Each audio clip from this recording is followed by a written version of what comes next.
By the way, do I look visibly like I'm sweating? Because I'm still like super hot. There's lots of things I would do. I mean, I could wear a dress. I haven't done that for a while. Not since I was a little kid. So I'd probably just do that. I'd miss all the ways that I currently enjoy or benefit from exercising power. Like, I wouldn't be able to just speak up at meetings. Like, I don't think I'd have the same confidence that I have as a guy.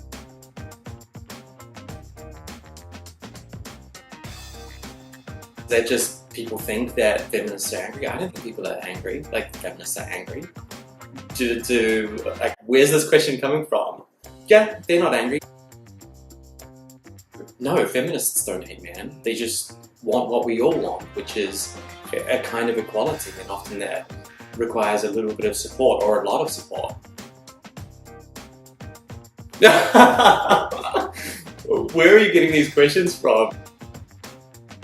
I mean, I guess some feminists shave and some don't. It's just like some guys shave and some guys don't, right?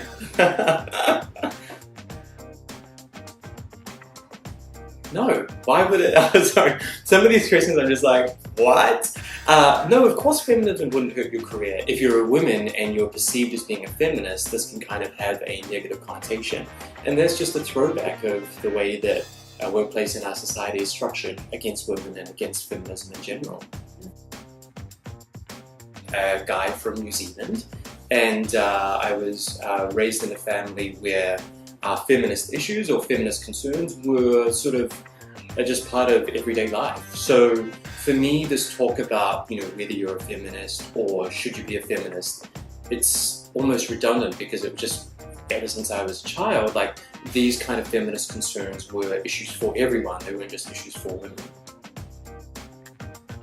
My most immediate female badass model was my grandma, who in New Zealand, she was the country's first female pharmacist, and she was a trailblazer in many ways. And she's now 95, and she's still going strong. For me, feminism for a man in particular isn't something that you are or that you become.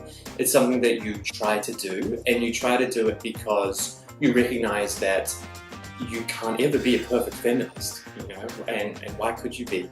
But it's something that you try to do every day by supporting spaces where women can speak or where particular priorities are highlighted. I think that's really important.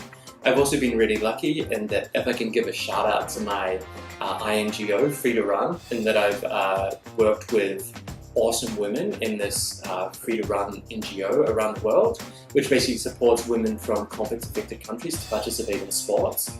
And what that has shown is that, women in particular from all walks of life, from any culture, of course they can get any opportunity that's allowed to them. It's just that as a guy, you just need to really work hard to help provide that opportunity and to help secure that opportunity.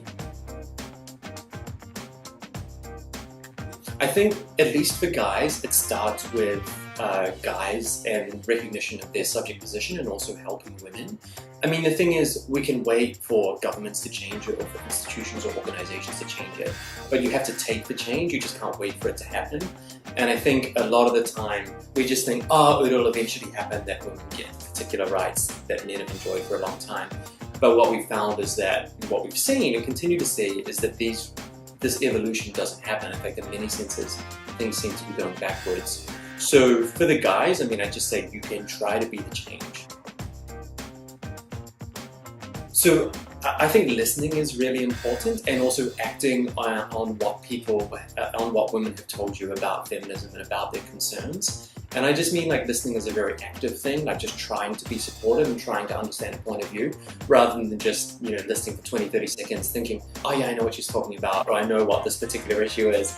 And then you just get to have your part of it in the conversation. So, is to really foster an environment where women feel more comfortable speaking and are encouraged to speak up. And I think a tendency that we have, at least in the workplace, for guys, is that if there's a big meeting and there's a few loud voices, and no one says anything, we just assume that everybody is okay with the conversation, agrees, and that's it. But I think sometimes we need to encourage like this diversity of perspectives, and that will mean asking women and women of colour or different ethnicities to speak up and to reassure them that their voices are legitimate and that this is an inclusive space. Women could also do more to talk about this with their guy friends instead of just assuming guys will be guys, this won't change. You know, like let's try to look at other guys who we haven't normally spoken with about this, and I think that goes for men who are interested in feminist issues and also for women as well. Well, I mean, it would be a way better world, right? It would be more responsive to the needs of all people in communities. I don't want to like say that, you know, women are essentially this way or essentially that way, but it would be much more representative of the communities and homes of people in the nation. No. I would tell her, hypothetically, and I'd try to demonstrate to her that she could be anyone she wanted to be. I think ultimately it would just be about respecting like what women want entirely. You know, I was reading this really interesting email from my friend in New York the other night, and he was like saying that at his kindergarten they're teaching consent to like their 4 and 5-year-olds, and it's even about consent for whether a guy who's at kindergarten level wants to give like his female like girlfriend like a hug. And he was saying that it was really interesting because like when he was a kid, like at kindergarten, you just assume that like you say goodbye, you say hello, you hug someone, you leave, right?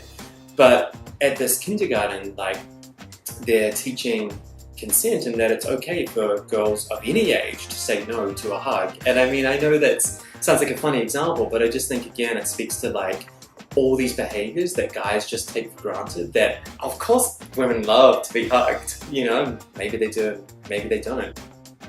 Wow!